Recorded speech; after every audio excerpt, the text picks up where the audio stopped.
Bum, bum, bum, that's me dragging it here. Hey everyone, D here, and welcome to our big second episode review of Moon Knight. So excited to dive into the thing, and of course, joining us as always, our own Moon Knight Pro, the man who has all the answers to all the questions we could hope to ask, or at least will fake them really well. My man, Rob Stone. Yeah, what's up, everybody? Really happy to be back talking about this second episode of Moon Knight. There's a little show that I never thought would exist, and now it does, and I am here for all the insanity. Indeed, indeed. And of course, we got Wes Sager waiting in the chat for us tonight. Hey, how you doing, Wes? Bill Casey also saying hi. Everyone joining us in the archives, jumping a little later to the show. Thanks so much for joining us on our little discussion. And as you might note, little different this episode, just the two of us, just Rob and I. So to me, this actually kind of works well. I had a special guest arranged, but you know how schedules work and life and things, and that didn't work out entirely. We will hopefully get her in one of the future episodes. But I was actually kind of excited about that because instead of the standard review, like scene by scene discussion that we tend to do, I really wanted to dive into a little bit more of the craft of the idea of how this show kind of works, because I think it does a lot of stuff really well. And instead of just oohing and ahhing, I'd really like kind of jump into kind of the mechanics and what's happened there. So kind of a little bigger discussion. And of course, if I'm going to have that discussion, Rob is the man to have that with. So I'm real excited to get to dive into tonight's episode. So, Rob, let's give our general kind of thoughts. What did you think about episode 2 with the expectations going in, with the kind of big moment we left episode 1 with? How did you think 2 continued the story for you? I, lo- I loved it. Well, okay then, folks, we're good. No, I mean, look, I have a few things floating around in my head, but I'm refusing to give them too much of a voice, unlike Mark and Steven, who are having, a fight over every little thing. I'm trying not to let those couple of nagging things in the back of my fan brain I'm trying to keep all that at bay, because this is a really fun, great episode, and it gives you some information as far as the audience goes. It gives a little bit more information, but it's a real, true mystery even for me, because there are changes, because there are things that they've decided to omit or change and tweak. I don't really know now, going into after the second episode, quite where they're going and where they're headed and how it's going to be. But I'm fine with it. I said last week, this is the best version I think we could hope to have, realistically, and it just carries over right into this. And I'm I'm so shocked that of some of the things we already got in episode 2, let alone episode 1. Mm-hmm. And just this little way to actually peel back everything. We're all in it together, I think, on this show. Whether you're a fan of the books, you don't know how they're gonna to change things, or how it's gonna pan out, or how they're gonna maybe circle back to things that you think they're not going to do. I think there's a lot of people out there. I try to not look at it too much, but some of the voices out there are complaining a lot about changes and where it's going, and this isn't right, and this isn't blah blah blah. And I'm like thinking, it's episode 2, and when have they ever stuck to the source material completely? Never. There are 60 plus years, right? Of how many? I don't know. Like Captain America started back in the 30s, right, or the 40s. Yeah. We've been These characters have been around forever. They can't do everything we want, because they're about the money, and they want to give us as much as they can, but it's all got to be condensed. It's all got to be changed around. It's a lot. And I think that if you fight that all the time on these kind of shows about accuracy to the books and everything else, and I'm talking about myself too, Like I said, there's that voice in my head that's like, there's a couple of alarms going off. And I go, but it doesn't really matter because yesterday, like 2 weeks ago, I didn't have a Moon Knight show. So I do now. And that's all I really can. The fact that it's this good and continues for me at least to be this good, it's all I can ask for.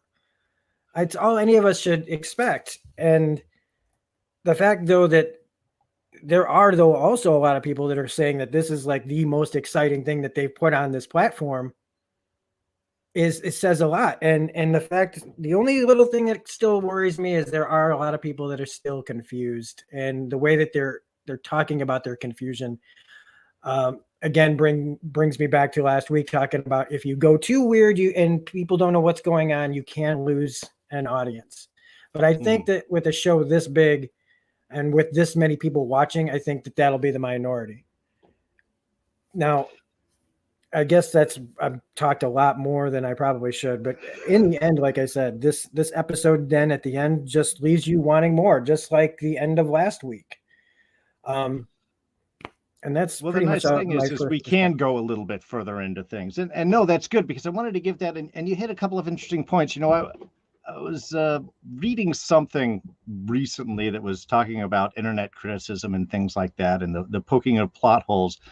And they made a real interesting comment: is that every film has plot holes, but if it has your attention, you don't care. And if it doesn't, then you're looking for those. And I think that's kind of an interesting point. There was a thing that was in Infinity War about a change of Tom Holland's hairstyle in the middle of a scene that nobody noticed for years or talked about. And now down the road, someone's like, oh my God, how did I not see this before? Because you didn't care. Because it was so good. It was grabbing you. It was the storytelling was holding your attention. And I think what we've done here, or what they've managed with Moon Knight, is I think Marvel is really hitting a new storytelling stride. I think there's a comfort level that's come in. I mean, one, this is a full embrace of the supernatural.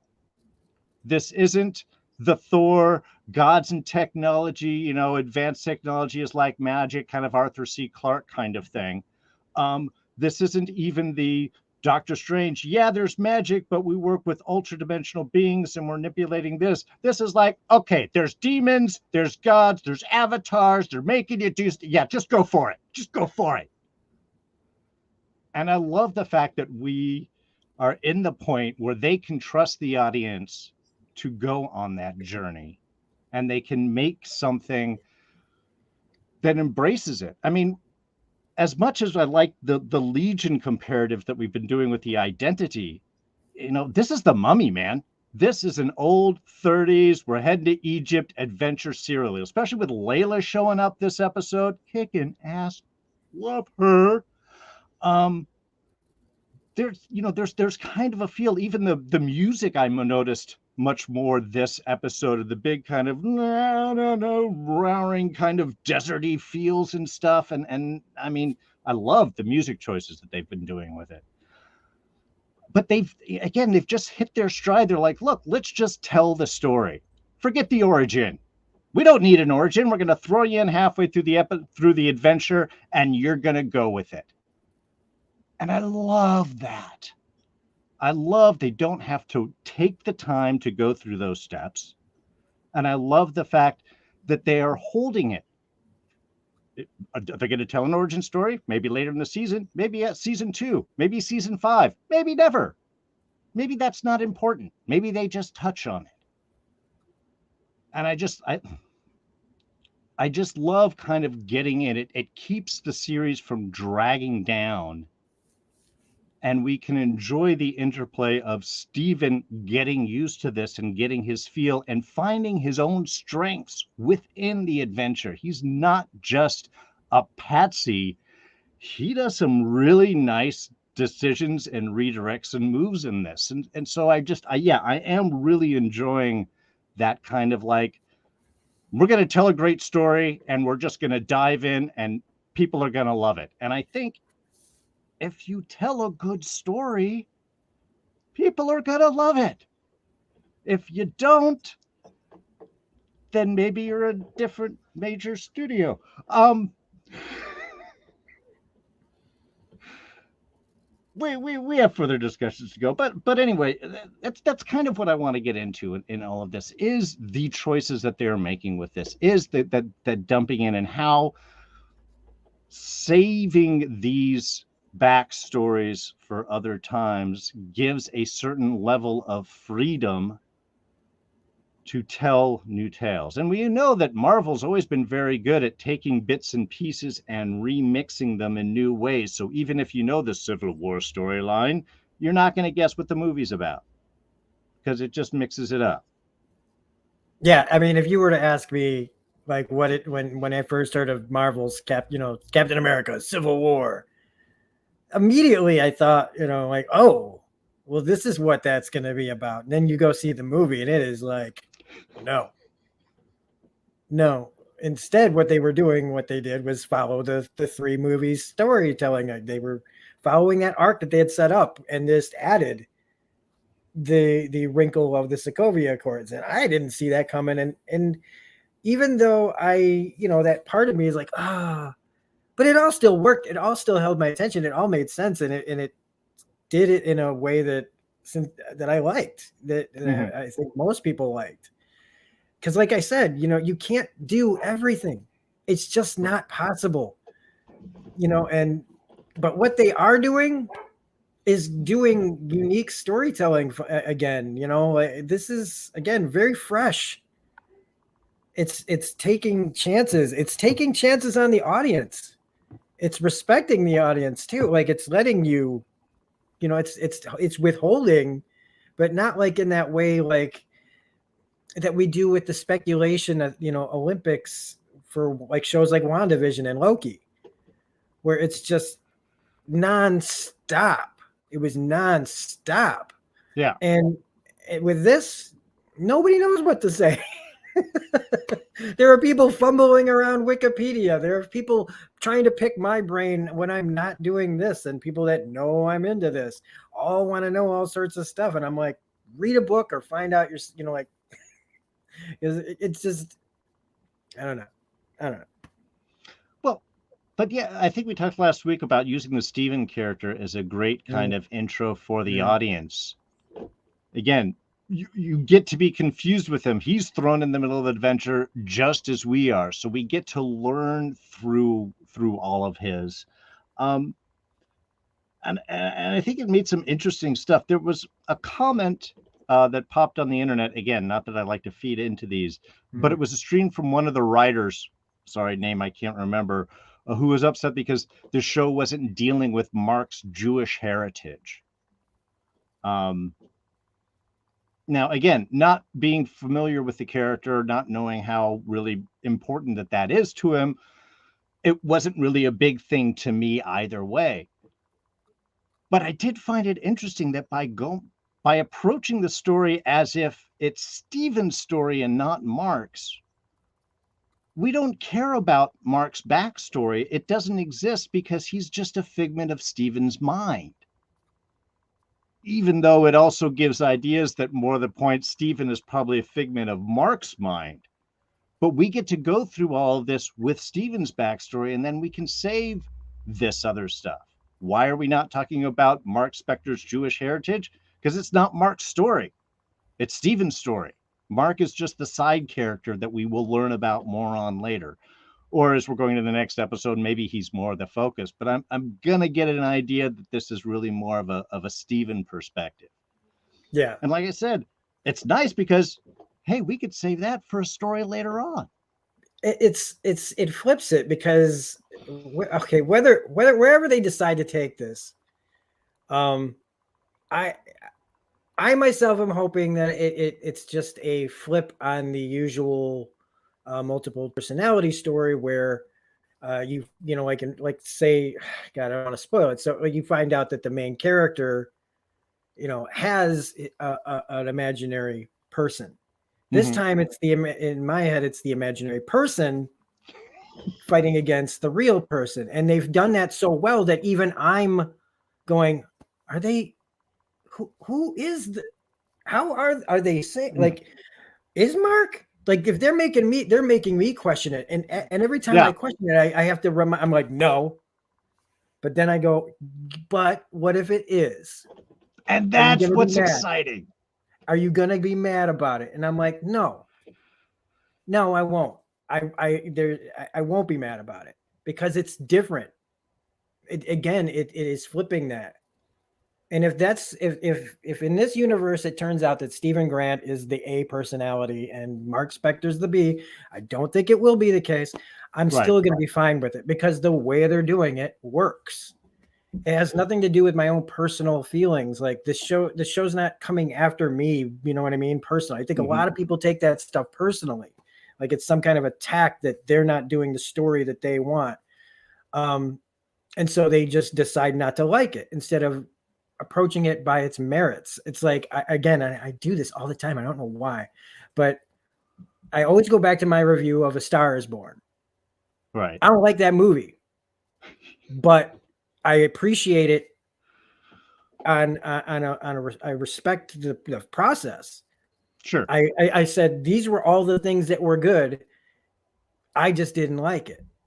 You know what I mean? And I Hmm. think that if we can approach things more like that, where it's Oh like, yeah. don't take it personally, you know. So I think just because all this could be going a way that most of us don't want, it doesn't mean it's not good. It just means it's not what you wanted.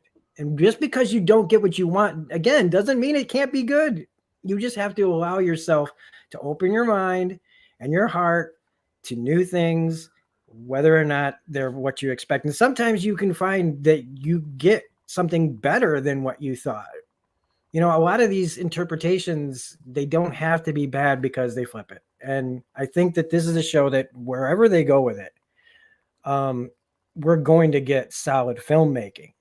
And when we review things, a lot of times, and especially when we break things down here, when we break things down scene by scene, we all kind of end up fanning out so much that we forget about the process of it all. Right. And what actually make like when we have to separate the story from the process of the filmmaking. And there are two Well, reviews going on. And go ahead. I was going to say, I think it is an important thing to do. Again, another sort of lesson or perspective that I've got recently is you have to be careful not to judge the story they didn't tell, but examine the story they did tell. Did they tell the one you wanted to? Maybe, maybe not. But you can't be upset that, well, they didn't do this and they didn't do that and didn't. I mean, that's just kind of flaming effectively. And I think your Starborn comparative is perfect right there. Hey, I didn't like the film. They did a lot of great stuff, and it was really well composed, and the acting was amazing. The story itself didn't connect with me. That's, I think, a totally valid criticism, and I think that makes things. I think that's just a little bit more useful to talk about as opposed to just whining about how things don't work so well. Yeah. Um, I did want to comment here in the chat. Wes, of course, mentioning that, of course, it's Mephisto behind it all. It is. So, I mean, that's all we got to worry about. But also that there's a lot of nods to Jewish culture in there. We had mentioned the glass breaking, the ceremony that we opened up the episode 1 with.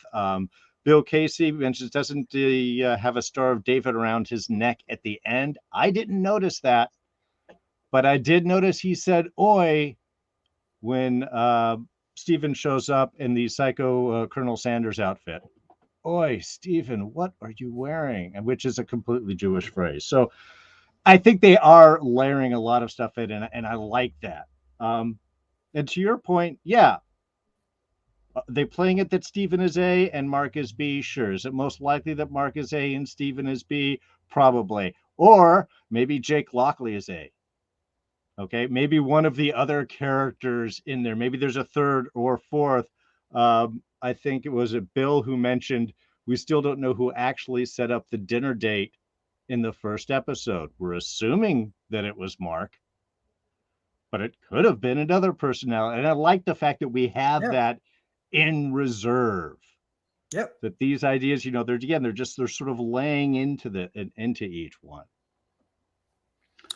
Just while we, since we were mentioning the chat and everything, we have this little like break in the what we were talking about. I'm going to show everybody my newest. I've been looking to get my hands on this one for a while. This is Moon Knight number 8. I wish I would have gotten it last week.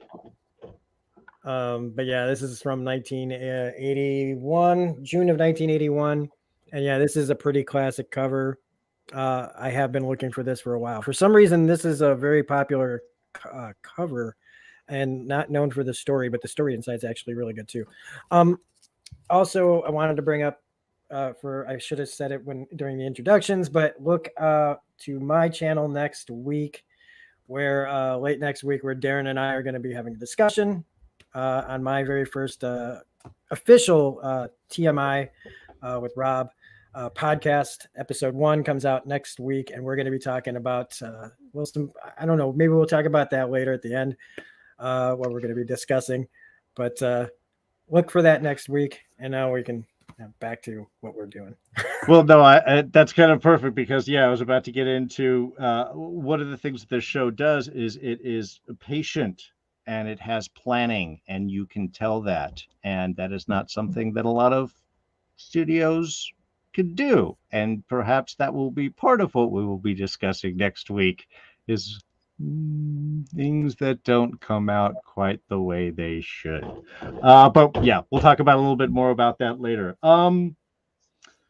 Okay, let's talk about Steven a little bit, because I think the pacing of his character through this episode was beautifully done. I love that we get to see the result of last episode and how he has to kind of pay and deal with this, and then slowly grabbing and challenging the reality forming around him. And while he's off, I can't really say that he is a victim so much, because he's a smart guy, and this really plays out. He's a good guy. He's a smart guy. And maybe from a comparative to Mark, who we know is a mercenary and has done some bad stuff, maybe that necessary other side to a personality. We have Mark, who's willing to do what needs to be done. And then maybe you've got Steven, who, what Arthur said it best, feels like he needs to be on the right side of things. How did you like Steven's sort of little journey and playing out and finding and searching out these little bits of his past? This was the only part of the story that has me concerned a little bit, just a little bit. Yeah. Is just how many episodes are we going to be doing the the guy who doesn't, the mistaken identity guy who has everybody after him and doesn't know why everybody's chasing him and everything. I think that by the end of this episode, I was pretty much over that, and I would like to see him become like he gets near the end of this. I think next week it's probably going to be Mark pretty much the whole way with Steven in the background. Yeah. And I'm glad for that, because I think I need if we're going to continue along those lines, I need a break, and I need competence. I need one of the characters to be a little more competent for my enjoyment, because that's one of the great things about this being an episodic show and not a movie is I would have, if this was like a movie about, let's say, a third or 2/3, let's see, about 45 minutes in, I'd have been like, okay, it's about time for him to start figuring stuff out and stop being so neurotic about it. But you can do that a little bit better with the show. It's not a remark against Oscar Isaac, because he's killing it in every single scene. But yeah, I'm ready for somebody to. I was waiting so long for Mark to get the body back, because as nice as Steven is, and I thought.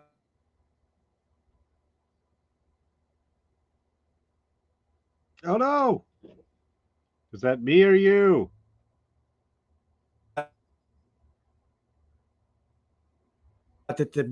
Uh-oh. Okay, are we back? I don't know. No. Can you hear me? I can hear you, sure. I just don't know Okay. if it's my end or your end.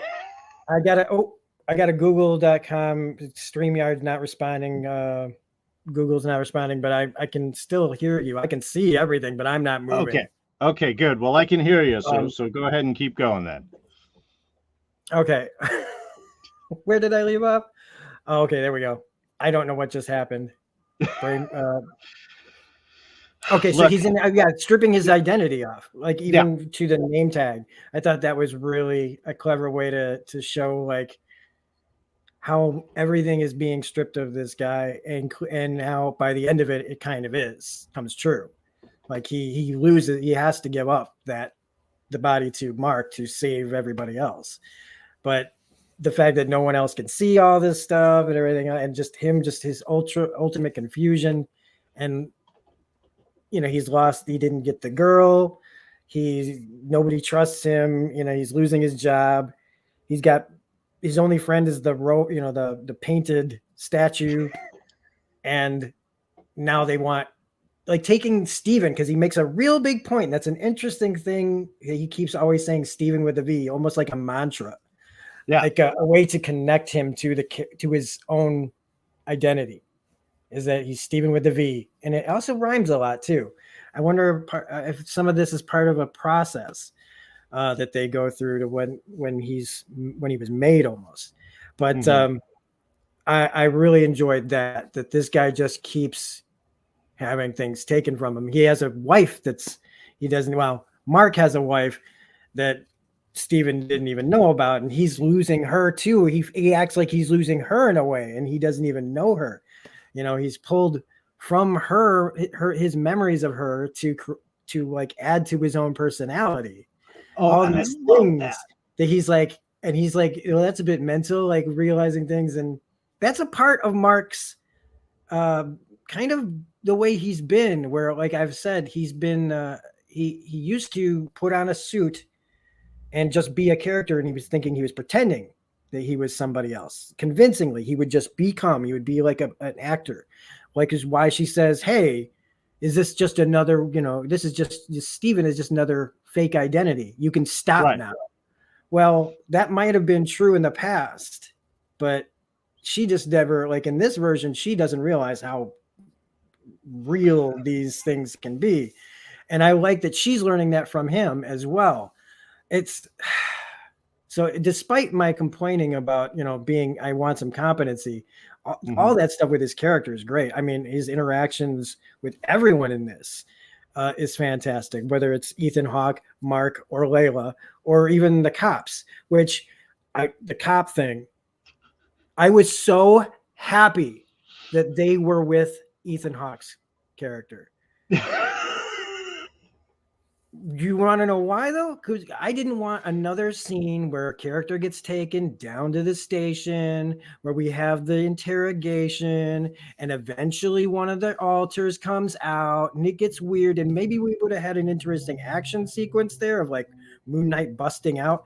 I was glad that we just got to it, and we were just showing the level of reach that he's got on people Yeah. all over the place. And that was, again, not something regular that we would get. We would normally get that cop scene. And instead, they just skip right to it. And I love that. Well, it was nice, and we got a good manifestations of, I think, Steven's strength, and to me, what led to our eventual kind of second Moon Knight reveal there is we have sitting over your shoulder, and mine actually, um, that Steven. One, I love the fact that even with this connection with Layla, he is very insistent that he is himself, that he is the A, that he is the real person and personality. And I love how they play with that back and forth. Even Mark is sort of treating him like, you'll never see me again. You're right, it's all good. Despite the fact we're finding with Stephen that, oh, your favorite poet is your wife's. Oh, you could read hieroglyphs. Yeah, because so can your wife. That they play with those kind of like little ideas. But Stephen's pure insistence on him being an actual person, I think I love how it plays into that scene with Arthur. How he is really, in a way, one who does not want to be manipulated at this point. He has seen Mark yelling at him. He's had a god yelling at him. He's got wife yelling at him. He's got Arthur coming wanting to take him. And I think this is a great strength for Stephen. And I think why we may be gone past the I'm a bubbling idiot step by the time he kind of comes back out is he's real smart at redirecting. When Arthur is asking about Mark and even like, oh, can I speak with them? Or is that hair? He never answers. He redirects. Oh, the soup is great. Oh, this thing. Oh, you want to do this? Oh, give it up. And Mark's yelling at him, don't give up, Layla. Don't do this. And he doesn't do what we would expect. We don't have the police interrogation scene. We don't have the yell. We have the, okay, wait a minute. So if you're going to kill people before they do things, that's an innocent, right? That's not cool. And what if they're baby? You guys are up for baby killing? Okay. You can't argue pro baby killing. Okay. Once you get to the baby killing step, that's the end of the argument. And I just love how I'm like, he knows the moment that Arthur is trying to mess with him. He knows what Mark is trying to mess. And his real stand is, I'm not going to budge. I'm gonna redirect all of your questions and things. And I don't know. I love that for his character. There's something else, and as you were talking about it, is when I formulated this thought was we were talking about the things that the wife knows that Stephen knows. He left her behind on purpose to protect her. Yet, in a way, it's almost like Stephen was created to replace her, to be the parts of her that Mark needs with him still. The hieroglyphs, the poetry, France. He needs to. It's like he's like an encyclopedia of what he needs. Like whether it's emotional or knowledge or things, like he's got all this stuff. Like when she talks about the mother again, we've talked about who was he even talking to. He glosses over that, like like he knows, but he doesn't know. You know, like I think once Stephen really starts to think about what he really knows and how it all kind of comes back to it's what Layla knows. Mm-hmm. He knows what she knows. Again, because she also is a good fighter, right? Somehow Stephen's also got that in him too, which she has. So he's found a way to like make a character that's capable once he starts to realize more and more, like I feel like that's what he kind of represents. That's or at cool least it could be. That Stephen is all the things that Mark loves about Layla, that all of her strengths and things, you're right, that he needs, even if he can't have her around because he has to protect her. God, that is cool. And that does totally fit for the way that he might sort of break things apart. I like that. I know. I'm just like, wait a minute. Like, wow, wait. And even if it's not, again, just like seeing the non-eternal in the bus, we're looking for extra answers. We're not just looking for Easter eggs. We are actually talking about this in a really smart way that we're not turning into just, I hope that so-and-so shows up in a cameo. Like we're breaking out like parts about the mind and the human mind and on a Thursday night. I love it. Yeah. Well, and I think anything that's well crafted that allows you to kind of get into that you can play, that you can see that time was spent in the crafting. And I think that's maybe what gets frustrating is when we can start to see like, hey, something, someone's put time and love and energy and effort in crafting this versus, well, I got a rough outline. We can shoot this, right? Which I think some other films end up feeling like by the time they hit the screen. But let's talk about Layla for a minute, because I love her. I know nothing about her. I keep forgetting to look up the actress and so on. but I love this character. Instantly loved her, wanted to know more, love the fact that there's whole adventures, that she's missing this aspect of his life again, that there is this past and further thing that isn't there, but I feel like I just want to know more about it, not that there is a whole saying I don't understand things because I don't know what's happening. um, I love the fact that she kicks butt, that she is smart, that she's protective. I mean, again, now I'm going to be thinking about all the Stevens qualities when I'm talking about her. Um, and again, and it's also again this we were talking about this classic kind of 30s Egyptian adventure, the Mummy type kind of feel. And when I say the Mummy, I'm talking about the Brendan Fraser one, not the Tom Cruise one. Okay, yeah. Yeah, well, Boy. that's yeah. We talked about that last week. I mean, in one episode, they did a better job in what Universal tried to do with a couple of Dark Universe movies that they made. Yeah, I think it was two, right? Was it two or was it just the they one? just did the one, and that was it. It was one and done. It Yeah. was the end of the Dark Universe. Yep. And by the way, everybody, I don't know why I can't type in the chat. I always see you guys.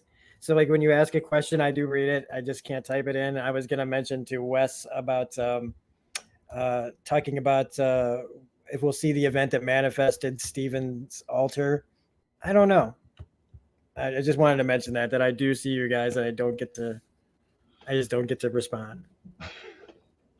YouTube is very picky who gets to chat these days. But I also kind of like the idea that with her you get the strong female adventure character, and a lot of times you get the more of damsel in distress, which she is definitely not. Though in a way, Stephen gets to play that role. Yeah. And again, now that we're talking about this, it's like she's rescuing herself in a way. Like it's brilliant. It's so freaking brilliant. And yeah, she's the one that's capable. She's the one showing up. She's the one who should be running the other way while he's, just figuring out like how he doesn't even realize what he's doing and how much danger he's in. He's having fun like somebody who just started to figure things out. Yeah. But it's still like she's the one who he's like, that was awesome. Like she's the one who gets him out of there. Like again, they throw all those tropes out there, and I'm sure that there's some people out there going, "Oh, the man needed to be rescued by a woman," but that's not what this is trying to do. It's trying to show that people are equals. That well, again, it's not about avoiding the tropes. It's about using them in new and interesting ways. These are tools of storytelling. It's a trope if you're lazy about it and do what everybody else does. Or you switch it up. You take the expectations and you turn it around of who's going to play which role and what's going to happen. Yeah. Harrow. God, I'm loving Ethan Hawke in this. I love the backstory. I love the fact that he's an ex-Avatar. Got to know more about that story. Obviously, we get into a whole lot about you can be and you can leave and you can get recruited. And I've got questions about, can Khonshu take you, or what is going on with all that? Lots of questions. Very curious about. And like I said, his character is nothing like now pretty much than from the book. And I think that they're doing a better job, to be honest with you, because it would be a completely different story if he was going after Ra instead of Amet. Because that was like, there was a lot of just people being burned alive. Okay, it wasn't the mystery scales of justice and stuff. That's a much more interesting take on this. And with the cane and everything else, and like you said, him being the original, like, or at least one of the avatars of Khonshu, was a really good choice. And in fact, when I think about the book where it came out, I was like, it's better. It's better. I comparatively. One's a comic book story, so you got the guy who burns everybody up, and in this you have the more thought-provoking thing, because everything in this is bringing up thoughts and ideas, and the whole Thanos thing of snapping your fingers and taking out half the universe to save it. And Yeah. this whole argument here too of like, well, we could solve all the problems if we just got rid of all the people before they killed, and Well, what happened to Ethan Hawke to turn on Khonshu? Like he doesn't sound happy with the arrangement they had, yet, and he's talking about justice. He must have really wanted way more things. Like it sounds like a bad breakup in a way. Like I'm not with Khonshu anymore. I'm with my new god, Ahmed. And we're totally going to do things better than you did. You wait for people to get hurt. I want to skip all that.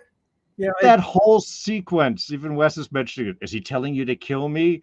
Where Khonshu's doing the whole speech, and of course, as the ex-Avatar, Harrow knows all the things. Is he right there right now? Is he telling you to kill me? Is he doing this? Is he talking about I am justice now? It's such a perfect thing to go, yeah, well, he's ridiculous. And like you said, it makes him sympathetic. Maybe he's the next step.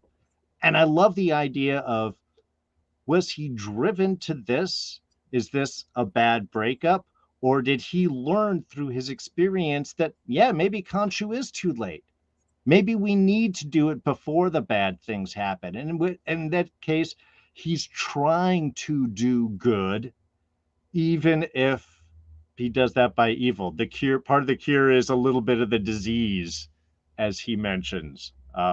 Way more interesting of a villain. Yeah. And I think it makes him sympathetic all the way up until the end. Yeah. When he finally retrieves the scarab and he just flat out kills that guy.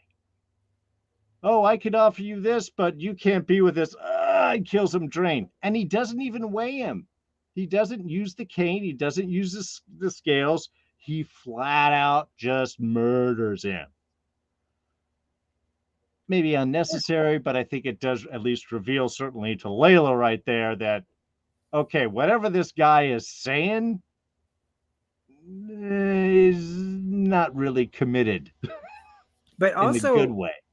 I think, like, since a lot of this is about identity, how much of does he realize? Because to me, it feels like he's less in control of himself than he thinks.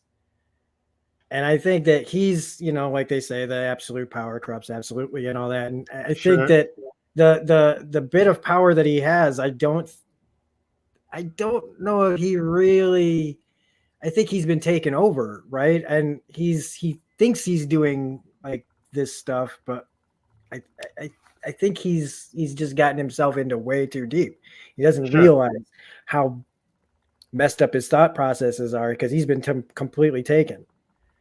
And that's what made it scarier, is that now you have, this guy who's been putting this on, she's looking at it and he's like a completely different person.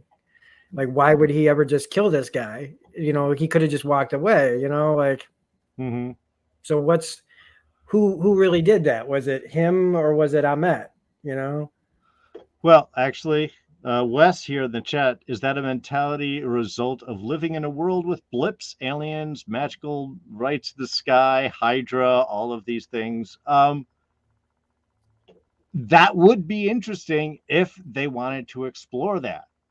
And I think the great idea here is right now they have left us a fertile ground of ideas and thoughts and planning that they have definitely done to let us sort of play in that idea. Which way is it going? Where are they going? And I don't know. I think that is the right way to do it. And you're right. It's not crazed speculation like, oh my God, let me go check out the Wikipedia and see what the background of the character is. This is just interesting storytelling. What did push him for this far? Again, was he corrupted? Did Khonshu kick him out? Was it a bad? Did they have a bad severance package? Who was he before this? Yeah, and Mark has he lost his mind? Steven's finding out that like Mark is this guy a mercenary who's been, it might have killed some people, helped kill some people in Egypt where they're all at. Which we know he was a part of it. He's a mercenary, but right. But what was he before he found Khonshu? Not Mark, Ethan Hawke. Yeah, yeah. What kind of man was he before that and after he got it? And if he was more like along the lines of the Punisher, you know, who Well, he even mentions that Khonshu, did he pick you because your mind was easy to break or was it broken already? Well, if that's what Khonshu's looking for and you were the previous avatar, yeah. Yeah, it's very fertile ground for ideas. And I think by crafting a sympathetic, interesting villain, it's not the mustache twirler versus the I'm going to save the world. It's competing philosophies. yeah. And I think that's so much more of an interesting argument and conflict than just who can punch harder. Yeah, because I mean, you look at like Daredevil and Kingpin, and like comparatively, you've got two guys that are both convinced that they're there to save the city, and different ideals come at it different ways. Now, this is more punchy political stuff, but it's all Sure. basically the same kind of thing where it's just if your villain doesn't absolutely believe that they're doing the right thing, then they're they're they're a cliche. They're Yeah. like they're not as real because everybody has. There's very few I think there's very few times where an interesting villain just kills to kill. It can be fun to just watch that, but that's what horror movies are for. That's what Friday the 13th is for. That's what Nightmare on Elm Street is for, and Halloween and all that. You want actual, real, interesting villains. You got to make them. Well, you don't got to, but there has to be a way to convey their thoughts on being right, and this is such a great example of it. And it's for all the people again that still say like the MCU doesn't have any good villains. Man, lately we've been having nothing but pretty good, well thought out, complicated characters that are when there's some people out there that legitimately believe, that maybe that person was right. That takes things to a new level that we haven't really seen even in a lot of regular movies that aren't about superheroes. Mm-hmm. It's just Let me I want to hit 2 points before we go. One, of course, pardon me. I'm just going to say it. I think a lot of people are thinking it, probably saying it as well. Khonshu's a dick. Okay. Khonshu, total dick. Mean, rude, tempting, manipulative, all that kind of stuff. Um, I don't know. I just had to say that. That was that. Wes is bringing up if we still might get that kind of villain with Bushman. Maybe. I definitely don't think that. I definitely don't know if they'll go full 1981's Bushman. If they, it's problematic. Let's say that because there's a way he's kind of portrayed that just doesn't like. I was looking over the book recently. I'm like, can you really do that in 2022? I don't know. But however they do it, I think it'll probably be more like what he's saying, like more cut and dry, like Bushman being like the like Mark mercenary character of just just killing to kill for money. Those kind of guys. We have them. Those are the guys. The guys behind the guys who do the things for the bad guy. So I don't know if that's what we'll get there with him. But I hope we get some version of it. And like Wes is also saying about the Captain America Winter Soldier, about do you pull the weeds after the garden dies? Really, that's a really great comment as well. We've dealt with this kind of topic across the MCU for a while. Everybody is trying to fix something and it goes wrong. It happens on the Agents of S.H.I.E.L.D. Oh, yeah. I mean, look at like the best season of all, with Fitz and the framework. Everybody's got a great idea to save humanity, but they can't save themselves. No. Well, again, once you take away that individual choice, once you determine someone is guilty before they do it, hey, I think about killing my boss all the time, but that doesn't mean I'm going to do it. Where do you draw that line? And as far as Khonshu goes, kind of like him. I'm sorry. I do.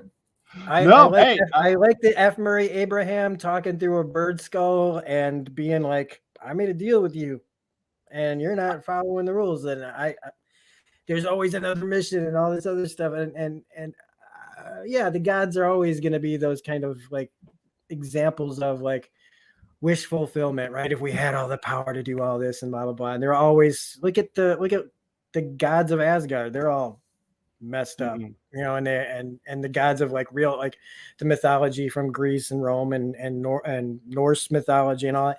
They're all a bunch of really rotten people, but I like Khonshu. He's kind of like the old guy that like nobody wants to hang around anymore, but it's still convinced that he's like, we're going out for the justice. We're, you know, like he's that guy that's just like, yeah, he's the nut job, but I don't know. I dig it. I dig it. he's I mean, the angry old man. I'm not disagreeing that he's, you know, not, you know, some of those things. He looks awesome. I love the whole bird head look. I love it's floating there and not attached. I mean, oh yeah, just the choices aesthetically, visually that's done with this is awesome. Mr. Knight. Yep. Let's talk Mr. Knight real quick, because I know there is a lot of people out there that aren't liking it. To me, this was so perfect. To me, this is, who do you think Steven would think would be tough? An old school British boxer, gangster type. I mean, he looks exactly what you would think the minute that he starts getting in the old boxing stance and throwing out. I'm like, yeah, this is of course what Steven would think of to be a tough suit to be in charge. He doesn't have the grand majesty and grit that Mark has. He certainly doesn't see the actual robes. He just, it's a suit, right? You got to look good. You got to look nice. You got so beautifully right there. Yeah, yeah. Go ahead.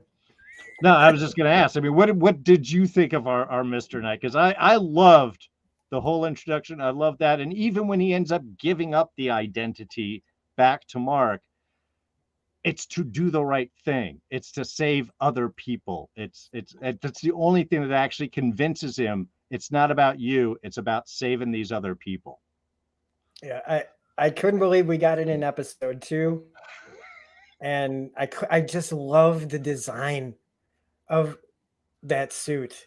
Just it's still the wraps of like a mummy and just done with like, it looks homemade. It doesn't look like a fake rubber suit. I want that so bad. Oh yeah. But like, you know, it's all like sewn up and nice and just, oh, again, I'm trying not to nerd out too hard and talk about it reasonably here, but it's just every time, like, you wait 2 seconds in this show and I was smiling over something that they gave me that I didn't even know I wanted. And yeah, of course that's what he thinks. Suit. Like he has no other frame of reference. And while I do love when he gives it back and he turns into the very Finch inspired art, normal Moon Knight. Mm-hmm. I was like, I want to just go back to Mr. Knight. I want to see that. I like the whole like way that Steven fights as Moon Knight and the difference between how Mark fights with Moon Knight. You know, Mark is the agile, climbing the buildings, doing the whole jumping across the rooftops Batman thing. He is, you know, the Batman in this, basically, leading the villain away to kick his butt. I mean, he picked him up like that. That's a poster right there, man. Like in episode 2, we get the drop on a werewolf or Anubis under the building, and they're gonna give it, man. They're giving us nice. My heart can't take it. It's just so good. It's just so enjoyable. I'm sorry. I am like devolving now as the conversation goes on, but it's It's like when I first saw like Batman 89 for the first time's trailer. And the first time I saw the suit, I was just like, "Oh my god, it's happening!" And we get the version the a new version of the superhero landing in this, which was great. It was Oh such a yeah. little, and the way the physicality that Oscar Isaac shows in this role, I was just that sort of like way he felt so natural. It just we don't deserve this. We don't. Well, This show is way better than what we deserve. getting Oscar Isaac in is certainly awesome because he can so convincingly, even at the top of the episode, when they're watching the security cams and Mark walks out of the bathroom and he's like, "Look, you're right there." And he's like, "That's not me." You look at the two faces and you're like, "You're right. Those are two different people. That's Steven and that's Mark, and they are not the same person." And he's very handsome. And I love that little bit. I don't care how handsome you are. Just to get all this small little bit. And then leaving us. Yeah, The go ahead.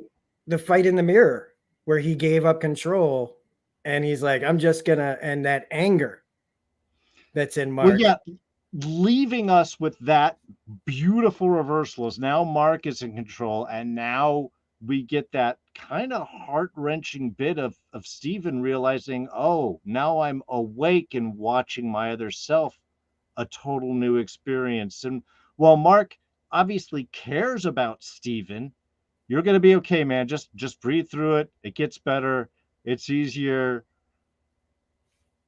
Now we get that total, like I said, reversal. We see where Steven's strength of that insistent, that pure focus, and Mark's limitations in his temper and reactivity, and yet also committed to protect his wife from the whims of a god.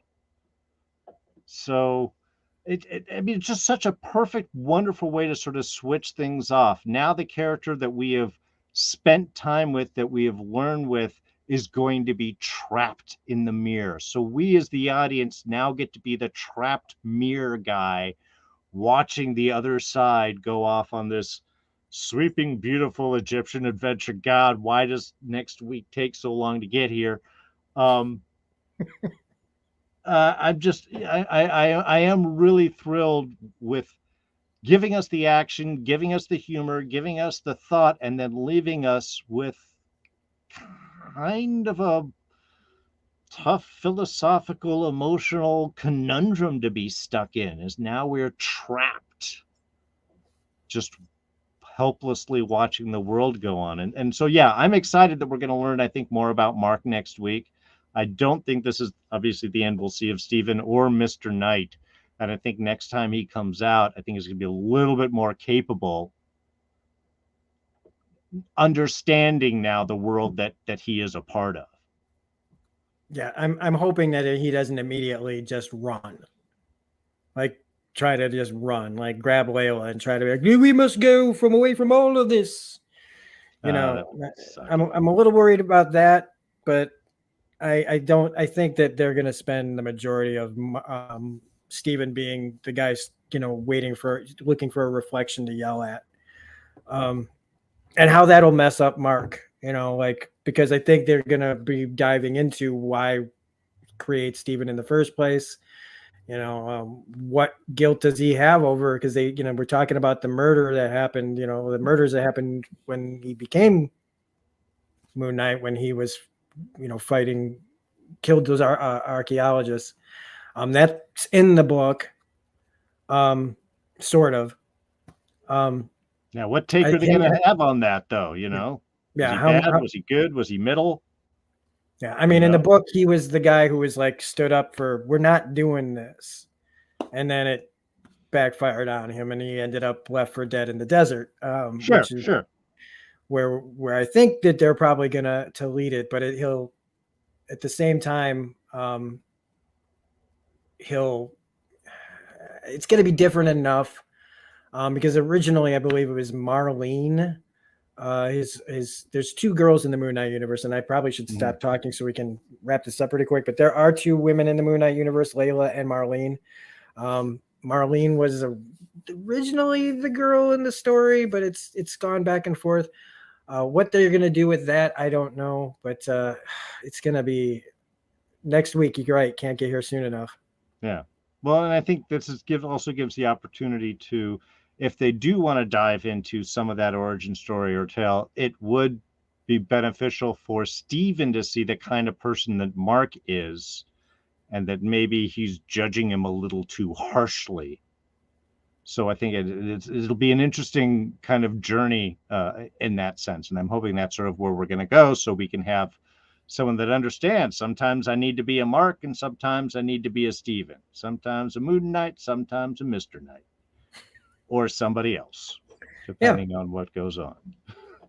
And hopefully, like by the end of this, we'll have some sort of like, well, not this season, but like by the end of it, I hope that we get to see a more coalesce kind of thing where everybody's like working together. Yeah, that's the goal in my head. I think that's where they go now. I do believe I saw somewhere that Oscar Isaac only signed up for the one season. He seems to have avoided the massive Marvel contracts. I don't see that being an issue. One, it's a great show. Two, who doesn't want to do great shows with great people? Three, Disney has all the money. So yeah, that what you bring up right there is a concern of mine. Because they are setting, it does appear that they could be setting up for Layla to take his place. And I don't know. Yeah, I hope not. I mean, I just, again, you get someone involved with this. This is someone that you could build if they're going to dive into more of this. And we have, from a supernatural aspect, we have Blade coming up that's also in there. I know there's been tons of talk about if Ghost Rider is coming back or not, but there's still multitude of other characters that are on the block that are going to be looking into that can deal with more of the darker, grittier, supernatural type stories. So um, if you don't hold on to Oscar Isaac, I don't understand what is wrong with you. So I can't really see Disney not just going, what? Do you want to direct your own movie? Do you want to make your own movie? Tell you what, do this for us and we'll let you do your own movie. Just whatever you want to do. Also, show him that you've got a direction. Show him you've got a plan, and keep showing him that there's good stories still to tell. Because there's a lot to tell, and it is. When you say that, bringing up that he's only signed on for a year, it kind of explains maybe why they talked about he's been doing this for a while, and we didn't get to see any of it. So that could be. I don't know, but we'll have to. I think the time to worry about that is down the road. Oh yeah, no. I said I'm not even really. That's why I'm just throwing out like, look, we're gonna see more Oscar Isaac. He's doing great stuff. It's getting incredible response. And why don't you want to be involved in projects like that? That's why you act. That's why you perform. That's why you're an entertainer, is to have that opportunity to make great work that can then pay you enough so you can do other work. Wes brings up really quickly that they are introducing a female Moon Knight. She was actually already introduced in Avengers Forever #3. This is just a couple of months old. It wouldn't be the first time that Marvel pre-sets up something for a later development. So we'll see. Yeah. Look, I have no problem with gender swapping characters and doing things or race swapping, or they're black, they're white, they're Chinese, they're man, woman, they're asexual, they're non-sexual. I mean, any well done story, if you justify it, I don't really care. However, everything has to be done within a proper balance. And if you're going to do that for a lot of characters, then you've got to maintain some stuff for a consistency, and then you can switch and read things around. Otherwise, I don't know. I think you're putting a target on your back unnecessarily. Yeah, because how would people feel like before anybody gets mad at us for saying that? Imagine if Elizabeth Olsen just decided she didn't want to be Scarlet Witch. How would you feel if they said, "Well, we're gonna make it a guy now because her Scarlet son could be, Warlock. something, like so it's it sucks when they do it for anybody that a character that you really like. It has to make sense for the story, and honestly, it's for me it just way too fast. I think that in the end, if that was what they wanted to do and take it in a different direction to keep the show or movies or character going, I'm fine with that. But not because they couldn't make a deal with an actor. Yeah, yeah. Again, I don't think that. Also, let's figure out. This isn't Oscar's first Marvel project. He was a big No, purple guy once. This is his first good one. And he was in the Skywalker saga, which again, Star Wars, awesome. We love it. Paid tons of money, and like it or not, it also made a lot of money. So that's really what movie making is often all about. But I could see where he might be like, let's just check this out and see how this works, and then we'll move on. So I'm excited. Anyway, I think that's enough for this episode. Next week, we got another special guest. I was trying to line them up like one after the other, but I'm excited about next week. Y'all get to meet my mom. She's been watching the show. She just discovered Agents of S.H.I.E.L.D. She tore through all 7 seasons in less than a month. She's calling me up going, "Release the ferrets!" And I am just enjoying every freaking minute. So she could answer all of your AOS questions. She's been loving the Marvel series. She's been loving the Star Wars series. So she's going to join us next week and talk about Moon Knight, and we're going to have a really good time. I'm really excited about this. And then, of course, also next week, probably popping up at some point, we're going to have TMI over on Rob's channel, Smirking Reviews, having a nice little discussion. Rob, you want to say anything about that?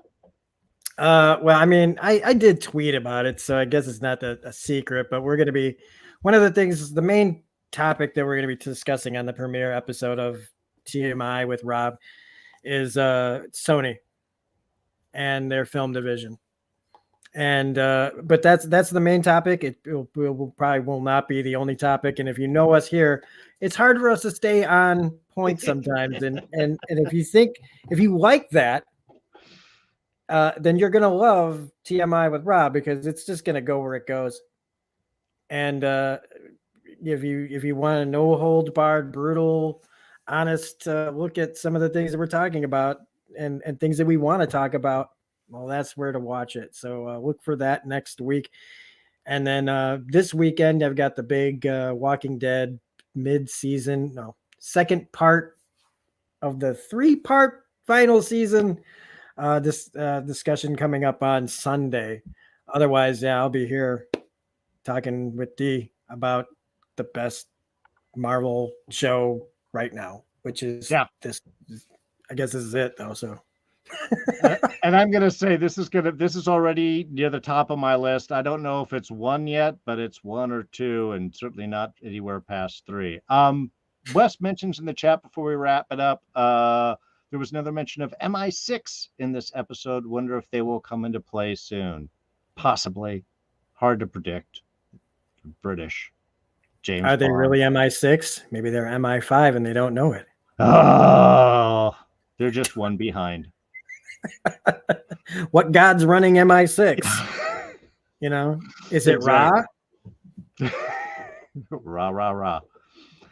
Okay, that's it. I think we should wrap that up. This is bad enough. Enough bad humor. Thanks, everyone. Thanks, Bill Casey, Wes Sager, The Rich Room, everyone joining us live in the chat. I know I missed a few people in here. Envy Warren popped in for a little bit as well. Dun, dun, dun, dun, dun. Everyone else who I missed, thank you so much for joining us. Everyone joining us in the archives, appreciate you. Hit the like, hit the subscribe, hit the notifications. We're here every Thursday night, so even if you miss us, you know where to find us. It's awesome. Y'all, have a great night. We'll catch you next week. Bye-bye. Bye-bye.